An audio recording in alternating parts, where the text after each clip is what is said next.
Hey guys, welcome back. I am Jason. Got home late last night, somewhere around 1 o'clock. I think it was, maybe a little after 1, I forget.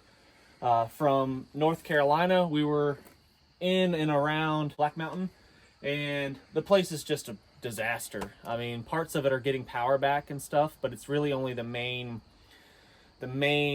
in-town areas that have a little bit of power. The river valleys, wherever the river valley is, any of the small little streams, little tributaries, branches that come into the river are just wiped off the earth. There was a section of the river, we'll maybe put in some footage of this, but there was literally a 20-foot wall of water that rushed through and just erased people's lives, just homes, everything, cars. I saw a car that looked like it had been through a compactor, just crushed and squished. There was hardly anything left of it. You could recognize it as a car because of the paint and a tire, and that's about it. It's pretty bad. It's pretty bad. And then the supply chain has really been shut down in a lot of ways. They're rationing out food, fuel. A couple of gas stations were operational, but they were rationing it out and only giving a few gallons. I don't know what it was, but a huge line to get there. Everybody's without gas. Running water is a big one. Very few people in these affected areas have running water, and that in and of itself causes all sorts of problems. Mostly what I ended up doing when I was there, we linked up with the Cajun Navy and the Free Burma Rangers, and they were basically feeding us some intel in the area and the places that were hit the hardest and might need a lot of teeth in a convoy. It depends on what you're comfortable with. If everybody can have something on them, get rolling. Maybe pairs probably be smart. Yeah, there you go. Pair it up. Two or three. Just two tiny convoys.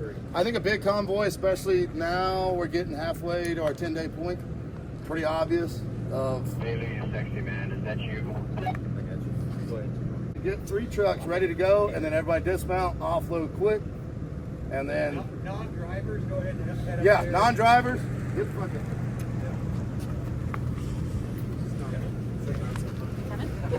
And there were whole communities that were just shut off because these mountain roads around here and up there, that there's sometimes only one road going into a neighborhood, and then if that one road is compromised or completely gone, like you'll see in some of the footage, that there's no way in and out, there's no way to get more supplies, they have no running water, hopefully they've got some food set aside for in case of something like this, but a lot of times people don't.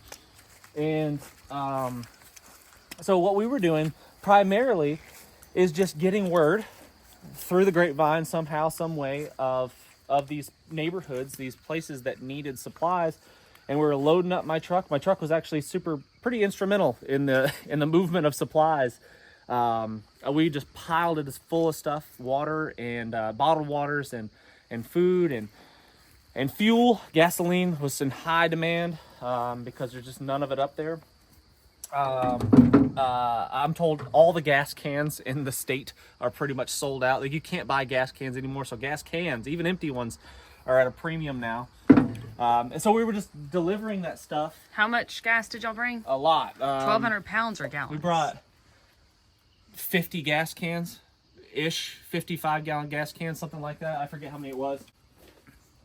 But luckily, I don't need gasoline. One of the reasons why I like to stockpile fuel is so that when something like that happens, whether it be a regional disaster or whatever, man-made disaster, and there's lines wrapped around gas stations and they're rationing it out, I'm not one of those people that's adding to the problem. I've got a big cushion, a buffer. Yes, my truck still runs on diesel, and I start the truck and it stops on diesel. It cleans the system out of vegetable oil, but I'm not heavily reliant upon it. For example, I went up there, spent a couple days up there, and I never even burned a drop of diesel fuel. I burned all of my almost all my vegetable oil getting up there and back, but and then running around delivering supplies. But I wasn't adding to the problem by having to dip into the resources that we were potentially giving away. So that's why I think that it's a good idea to do things like this. We were delivering supplies to people. It's pretty sad. A lot of these valleys, these river valleys, like one of the places that we went to yesterday, we were driving through, is just gone. I mean, there is nothing recognizable anymore. I mean, there might have been a home there. There were homes there, but you could not. There's no way of knowing where the home was. There might be a remnants of some foundation, perhaps, and oftentimes there wasn't. I saw a mobile home in the middle of this riverbed that is just wrapped around a tree. Cars upside down, left and right, just all over the place. So if they were in this area, in this specific area, basically what the storm did was the hurricane came in and it just hung out. It just stopped. And for 3 straight days, it poured down rain. It poured down rain for 3 straight days, dumping feet of rain onto this one area.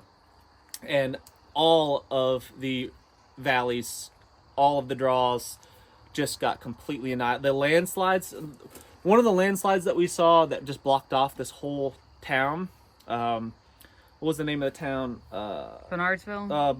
Bat Cave. Bat Cave was completely blocked off, and because of this huge, massive landslide. It was completely blocked off by this massive landslide. The whole side of this mountain just rushed downhill and just annihilated the homes that were in the way, and it erased the road.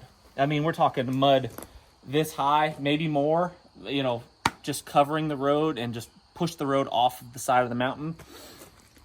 I've probably got a picture of it or something we could put in the video, but it looks like a movie set. The mud is piled up to like the 2nd story window of the house. Can you imagine being in that house with your family? What would you do? Like, a lot of people say like, oh, we should have evacuated. You should got out of there. You should have evacuated. The people couldn't evacuate. They didn't have a lot of notice. The locals tell them. Yeah, we live in the mountains. We're not afraid of hurricanes, typically. Just like everything else, they think they're prepared. And then several people told us there was 3 or 4 hours when they actually knew it was a serious emergency. So these people can't evacuate. The ones that tried to evacuate, there were so many cars just stuck on the side of the roads, just stopped because they tried to evacuate and ended up realizing that the roads were impassable because of flooding. And hopefully not flash flooding, but just high levels of water, and they couldn't drive through. Oftentimes they got caught in the floods if they were in that low area and washed downstream. There's so many cars just washed downstream and just destroyed, covered and filled up with mud. Yeah, so a lot of these people, they said, okay, you need to evacuate, but then they tried to evacuate and they couldn't get out. We talked to one guy that said he tried, but both ways getting out of his road were lakes. The water had gone up so high that they couldn't drive through. We couldn't pass, so we just stood up on the road in our truck and watched the house, and I'm like, I can't even look anymore. And then he just had to sit there at his house and watch the water rise and rise and rise until eventually it started undermining the foundation of his home. And luckily he's okay. There's nothing. He survived it. His family's okay. But now the foundation of his home has been undermined, and he's concerned that it's just gonna. Now it's pretty much just a matter of time till it collapses and he loses everything. Think about this: if you were in this situation, what would you do? Your home is not in some situations just gone. There's nothing left, literally nothing left, and there's a lot of people that are in that situation. A lot of people lost their lives in this. I heard a story yesterday. We were talking to a firefighter, and super sad. A woman and her kids were found in the trees.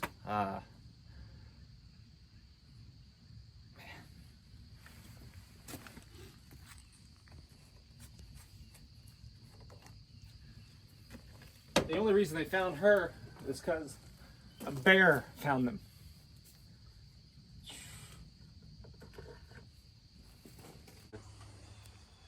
So I talked to quite a few people, and people that survived.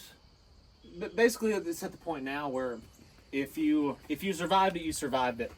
If you didn't, you didn't. Like, there's not a whole lot of rescuing going on. I mean, there's people in isolated places that can't get supplies and stuff like that, and they're out of power. But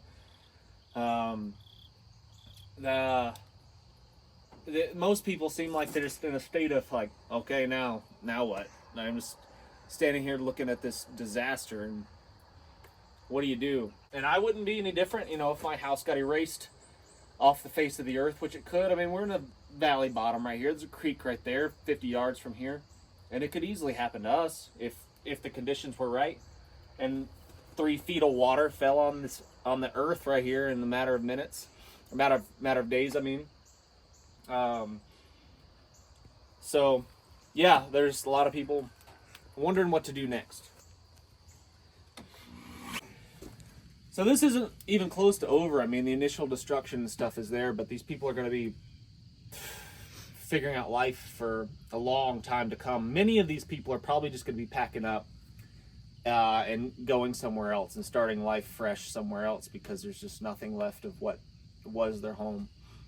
Yeah, it's going to be an ongoing thing for a long time, I think, to help out. If you want to help, if you have connections, own companies that have products, supplies, like we were talking earlier, we're just thinking off the top of our heads, things that would have been helpful to have, or that was continue to be helpful to have, because the power is not going to be restored to a lot of these places for a while. It seems like it's going to be years in recovery, fixing a lot of this stuff. Solar powered lights, lanterns, all that kind of thing, all that stuff would be pretty helpful, I think. Solar generators, if these big companies generators would be fantastic. The solar generators would probably be helpful, because like I said, fuel is going to be at a premium in this area for a long time. We're already seeing the trickling effect of fuel shortages are closer to us. We're a couple hours away from them, but we're already seeing the fuel being depleted in all of the surrounding areas because of the lack of fuel there. So clothing and stuff, because of the lack of fresh water and the ability to wash clothing, a lot of people just aren't equipped to do laundry and clean themselves up, and basic hygiene products and all that stuff. And you're going to see it hasn't even been a week, and we're going to see people suffering from basic problems like sanitary, hygiene, clean water problems. People were collecting water out of a spring head on the side of the road that we passed a bunch of times.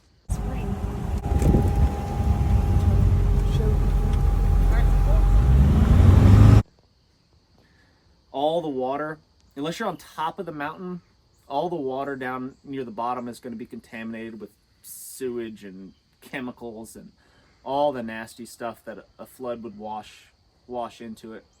It's getting clean. I mean, it's going to clean itself eventually. I mean, the water system's going to eventually clean itself out to some degree, but right now it's gross.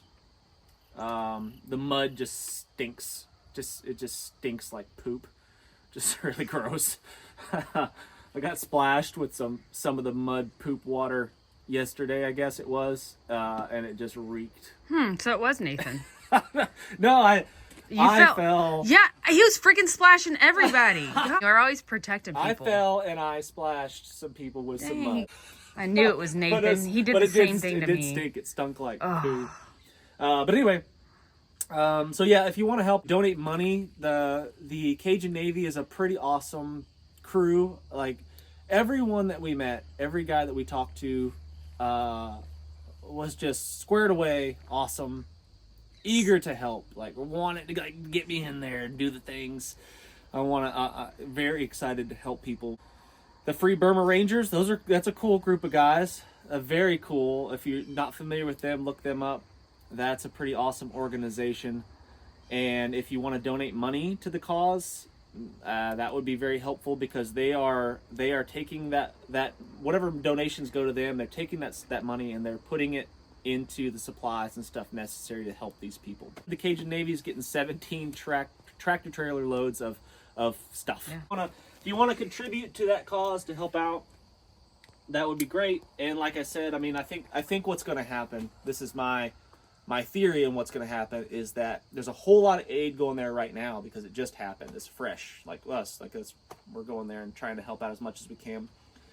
But the long-term effects of this are going to affect people's lives for a long time to come. And some people may never recover from these financial losses, you know. There were so many poor people that said, such as that one guy that lives in a 100-year-old tiny schoolhouse. Yeah. He said he could not afford the $500 a month. He didn't have flood insurance because it was $500 a month. So he's going to lose everything probably if he can't get his home fixed. And I didn't see what the damage was, but if his foundation has been eroded, I'm sure there's a way to fix it. I just don't know what that would be. It's just like that everywhere. Everywhere that the water touched is disaster. The Ingalls distribution plant, the huge big primary hub of Ingalls is there, and it was covered in mud. Like the water this high, you know, got in there. So I don't know. It's just going to be a long time to fix a bunch of these problems, and it just sucks. Nutrient survival that, you know, Survival Dispatch has contacts with is offering to send a package of freeze-dried foods. I don't know how much they're going to send, but things like that are super helpful because, you know, it doesn't have to be refrigerated or has super long shelf life, and it could potentially be feeding families for a long time to come that are, you know, without power for a long time to come, seems like. So yeah, anything like that. I mean, it's hard to say what people need. The basics, obviously: food, water, shelter of some sort. Maybe tents. Yeah, I mean, maybe temporary shelters would be a thing. I saw some of that set up at a fire station that was right near one of the worst hit valleys. Yeah, I mean, it's just anything and everything would probably be helpful. Just the basics: food, water, hygiene, clothing, Lighting. Yeah, sources of light, solar lighting. Batteries are going to be in a shortage real soon up there. People's batteries are going to be running out, and there's no way to recharge them unless it's solar of some sort, or generators, which require fuel, and which is fuel's hard to get to. So it's just, yeah, that kind of stuff. The basics, yeah. Medications. People that are in need of medications are going to be in a bad spot, probably. Difficult to get to it. So It's not that the roads are cut off. I mean, the town is not cut off really anymore. Like the bigger town, like Black Mountain. It's not. I mean, the major freeways and stuff are all opened up. Like Interstate 40 and stuff is opened up. It's just those central locations where like, you know, imagine this. You know, this is the terrain, right? Any of the draws where the water flows are just swept clean.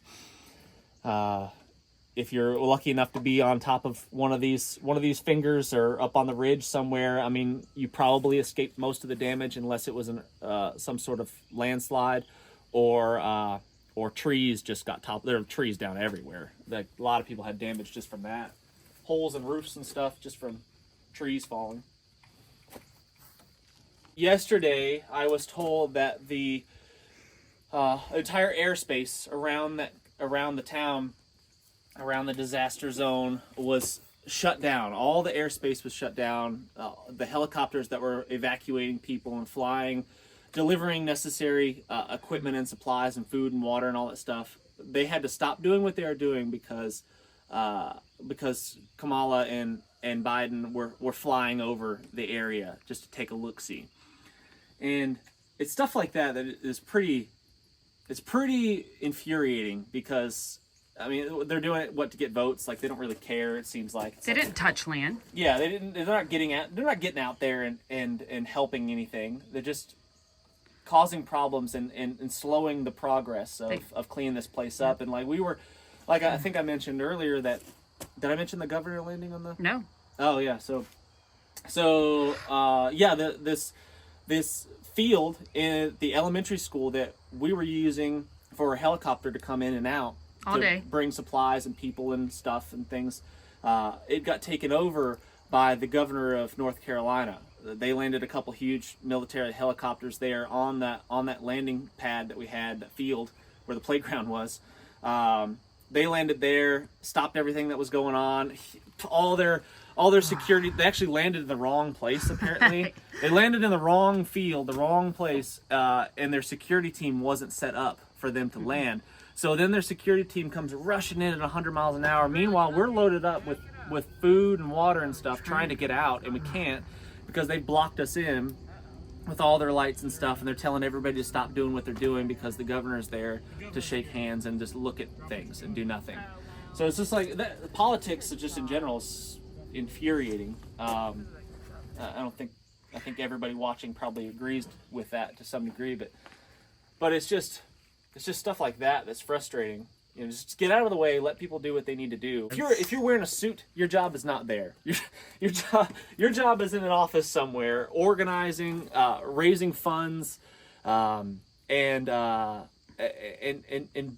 the behind the scenes type of work. If you actually wanted to help, you have no purpose being there other than to have your face be seen like you actually care and you're trying to get votes. So I don't know, preaching to the choir, I guess. So if you want to help, donate to the Cajun Navy, I would say, financially. If you've got a company, if you've got connections with people that could possibly send some supplies my way and I could get it to them, we could do that as well. Jason Lee Salyer. Yeah, my email is Jason Lee Salyer, so it's JasonLeeSalyer at Gmail, or you can contact me on Instagram messaging. It's at Jason Lee Survival. Jason Lee Survival. So that would probably be the easiest way to get in touch with me. So if you want to send some stuff that way. I'm going to be going back and forth probably multiple times. If I had to guess, I'm going back tomorrow morning. So yeah, reach out to me if you want to help, and we'll figure out a way that you can help. There's a lot of good people out there that want to help, that are eager to help, and it's brought a lot of people together. So I don't understand God's big plan. I just know that I can help, and I want to help. So we're gonna help. That's it. See you on the next one.